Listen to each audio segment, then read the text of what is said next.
Getting to the money, I be getting to the back. People think I'm funny cause I always make them laugh. I ain't even being funny, I be really spitting facts. I'm about balance and I got talents. Every challenge I overcome. Low-key is savage, never be average. Give me a task and I'll get it done. Minding my business whenever I come in. I'm hitting in business while I'm having fun. I ain't worried about winning, but that would be dumb cause there's no competition. I already won, huh? Yeah.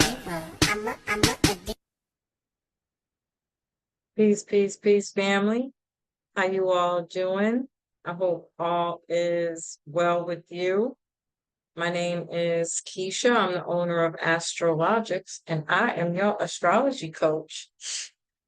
Today, I'm going to be continuing my Pluto through the sign series with Pluto and Aquarius. And or this could be Pluto in the 11th house. So this video is for you if you have Pluto and Aquarius natally in your chart, or if you have Pluto in the 11th house. And so what is Pluto? Pluto is the ruler of Scorpio, and it lives in the 8th house. And so this can be death, transformation, rebirth, childhood trauma, the psychology of money and what makes people tick, being a detective, doing deep research.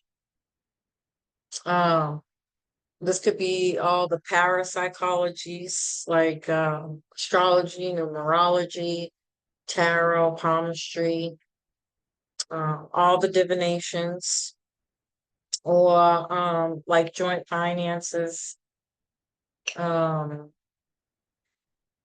debt, taxes, insurances, other people's money.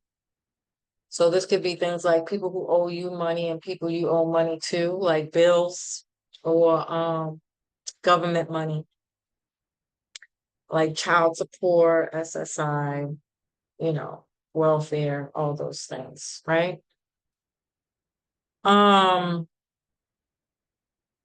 What is Aquarius?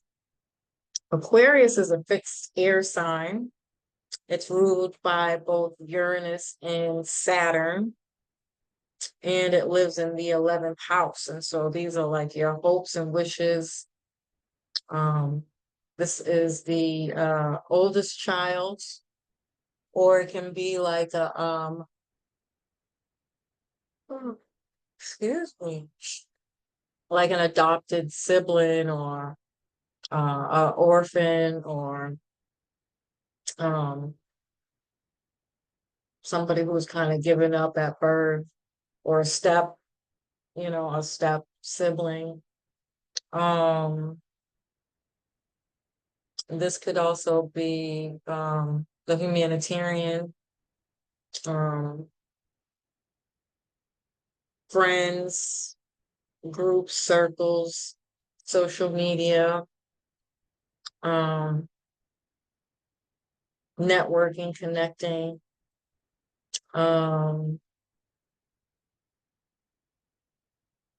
yeah, the philanthropist, the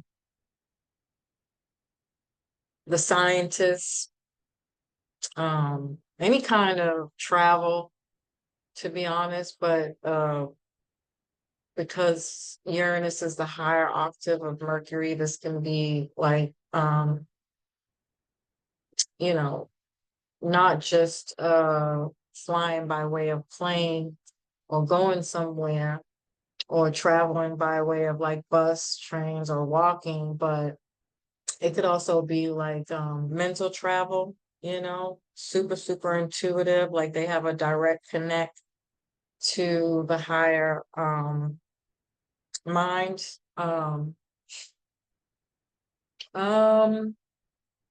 And so this is things like astral travel. These people were, I don't know, every time I think about Aquarius, is I know everybody's like aliens, but I also think of like the symbology of being an alien. And whenever you like watch alien movies, it's like they have the ability to have conversations with others, without actually speaking. they have the ability to speak to all life forms. Um, so I think of like people who have a green thumb, but not to say this person couldn't be that. They could, but sticking to Aquarius energy, these are like um the cat whisperer or the pet whisperer, whatever kind of animal that they have, they might have like a super strong connection with them. Um, like they feel like they can actually really talk to them. Um, things of that nature. Very, very, very, very psychic, intuitive people here. Because Uranus is the energy of as above, so below, as within, so without. And so, on the very highest level of these people, they are genuinely the humanitarian. Like, um, the mythology behind Uranus is the god of thunder, right? And so he's kind of the child that goes out of his way as the oldest sibling, so to speak, right? We're talking about symbology here that watches all the other angels pick on humans because of the jealousy that humans get from God, the attention that humans get from God. The other angels are very jealous of human beings. And so they would do like a lot of nitpicking. I think of siblings in this way, where they would pick on humans because they couldn't understand why God gave us so much attention. It bothered them. They had responsibilities, they had things to do, they had to learn how to fight, they had to, you know, be angels, right? But they never really got the love and support for it, or the acknowledgement for it, or their accolades for it. And so they would pick on humans because the reason why they weren't getting that attention 90% of the time was because God was giving all his attention to humans, right?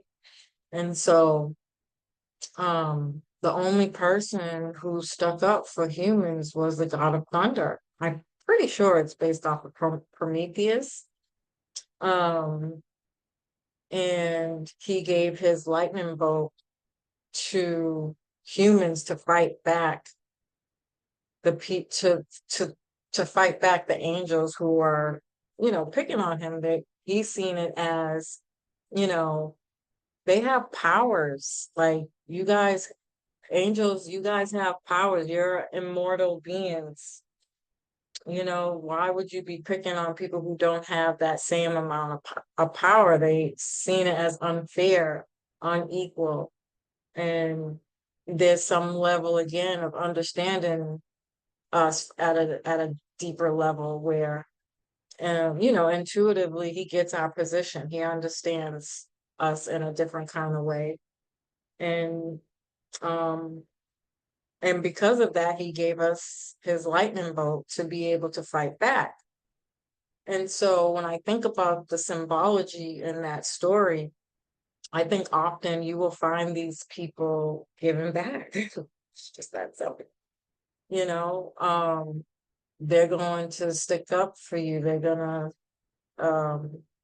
stick up for the underdog. They don't like seeing people get taken advantage of.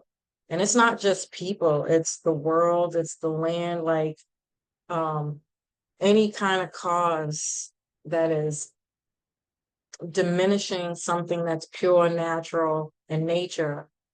Um, these people want to fight for a cause of that, to protect it in some way, shape, or form, however that is. It's usually protests, um, or just the freedom to be who you are without people judging you. Like, I'm hearing, like, can't we all just get along? Like, I tend to think of these people as um,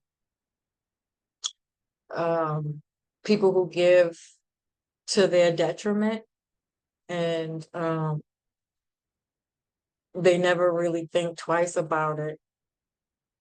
And they see it as their duty, like it's our job to bring the community together, to do for the community. It's not just about who you're in a relationship with or your family. They're wider they have a wider scope when it comes to this. Life is bigger than your family. If you have your family set. If I have something to give, okay, I'm going to give that back. So these people are out in the community. They're making connections. They're talking to people. They're on the football teams. They're on the basketball teams. They're encouraging young men and women who don't have fathers, who don't have the support. Like these types of things come to my mind naturally. That's just who they are. They're going to do it regardless. But it's in Pluto, and Pluto gets such a bad rep. Pluto's going to be questioning that ability of to be able to do that. Is like, to what extent though? And so, I mean, I feel like in that sense, it's natural for you to be in a situation where you give to the point where you start to realize, like, whoa, these people really don't care about me, or they're using me, or, um, they're not being authentic. These people aren't real.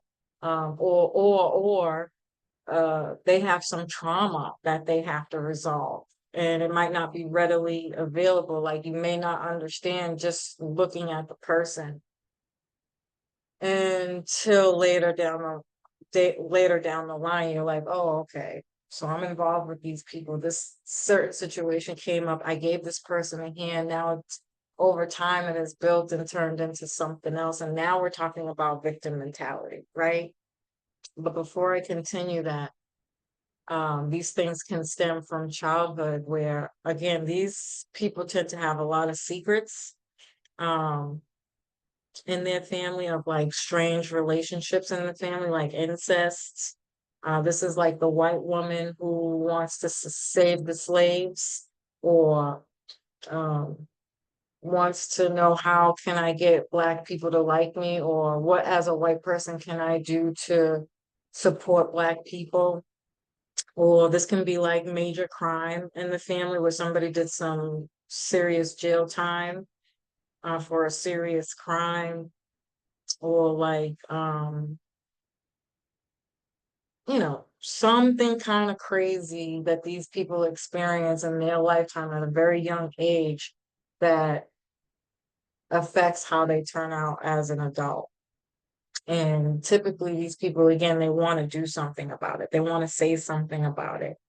But it'll take some time, because most of the time these people don't typically share their thoughts and feelings. They can hold a secret. They have lots of secrets, some that they don't even share with the closest people around them.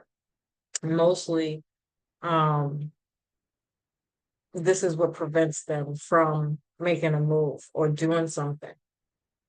Um, and so going back to the victim mentality, it becomes like trauma bonding, you know? Um, it feels good in the moment to soothe a fear, a discomfort, somewhere where you lack um, in that moment. But once you grow and evolve, the energy is going to naturally separate.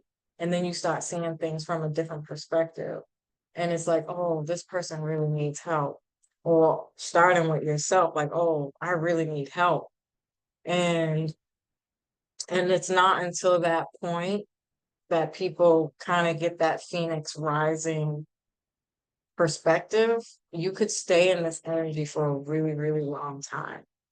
Um, and that's not a good thing or a bad thing. It's just who these people are naturally, is to want to give back, is to want to help.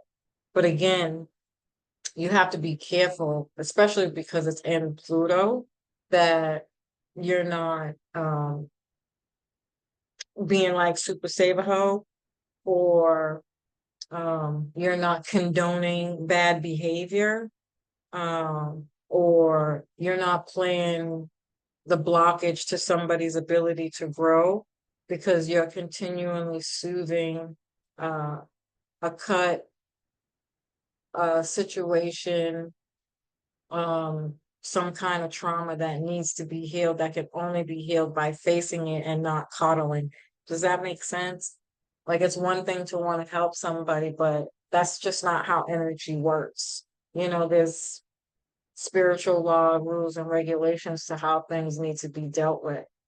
And so people don't actually change by uh, cuddling them, or not holding them accountable, or giving them tools, resources, and things of that nature, so that they can see for themselves, so they can gain their own perspective as to why they're in that position, um, and rise like the phoenix rising, right? And so um, these people do need counseling. They really need to learn how to heal, so that they can learn a real skill, so that they can really get the opportunity to help make change the way they so deeply desire to do so. And once they do, again, these people build communities, right? They'll do it by way of starting a social media platform, for people who've been raped, or people who've been in foster care, or um, whatever your specific trauma is, as a way to connect with people, even feet on the ground. These people will start some kind of social group, social networking, or this can be like an events person, where they'll have particular things for people to attend to, where they can get real resources, real people to talk to, or to share their stories, to bring real change and let other people know you're not the only one, and how they rise up above something, and like these types of things. um I mean, there are so many, but I think you get the picture here, right? These people are the type of people who break barriers in communities and really bring people together, like have block parties, for any kind of celebration that brings people together. It comes with face painting, doing some kind of, you know, whatever, right? All the community events that you can think of, these people will probably most likely be the people who initiated it. Um, yeah, so I feel like I can go on and on and on, but that is my interpretation of Pluto in Aquarius. Um, yeah, as usual, family. I love and appreciate you. I hope you found this information helpful. Peace.